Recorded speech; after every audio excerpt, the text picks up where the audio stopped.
So ito nga guys, nakikita ninyo, nagpe-prepare tayo ng pagkain para sa ating mga alagang parot. So ito ay pinaghalo-halong beans at kung ano-ano pa. So ito si Venti guys, talagang wala naman siya kaagaw pero parang may kaagaw kumain. Si Paimon at saka syempre si Ava. So kumakain na sila ng mga solid food kagaya ng mga ganito.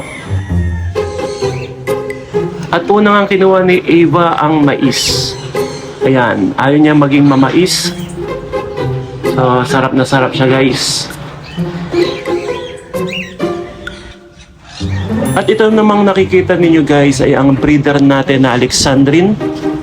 So, ayan, nakailang clutch na rin yan. Sarap na sarap sila. At saka yung breeder nating Eclectus.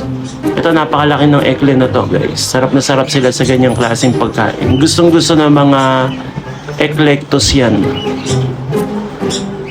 Inuna nga niyang kinain ang saging. Gusto nila yung mga fruits and veggies. At ang ating WBC, o white-bellied kite.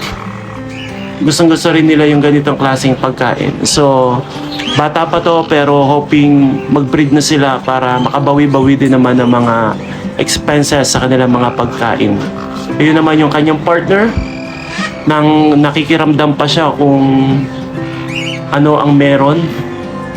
At syempre, ito din yung ating Hans Mako, ang ating breeder. Bata pa yan guys, siguro mga nasa 2 years old pa lang. So, syempre, hindi pa natin sila na-expect na mag-itlog, pero abandoned na sila. Tapos, lagi na rin sila sa pugad. So, sana makapag-itlog na sila. So, ito naman yung ating mga San Conur, makain ng mais.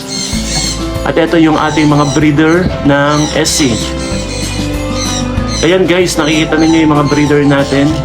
Sasayaw-sayaw pa, ayaw kumain. Kakakain na kasi ng seeds. At yung nasa baba niyan guys, yun yung nakikita, yan. Sarap na sarap. Ito naman yung ating pinapalipad, si Venti at Paimon. Yan, kumakain na rin sila ng mga ganyang klaseng pagkain. At ang ating African Grey, yan yung partner ni Hermes. Kaso si Hermes ay namatay na. So solo na lang siya, Viudo po siya.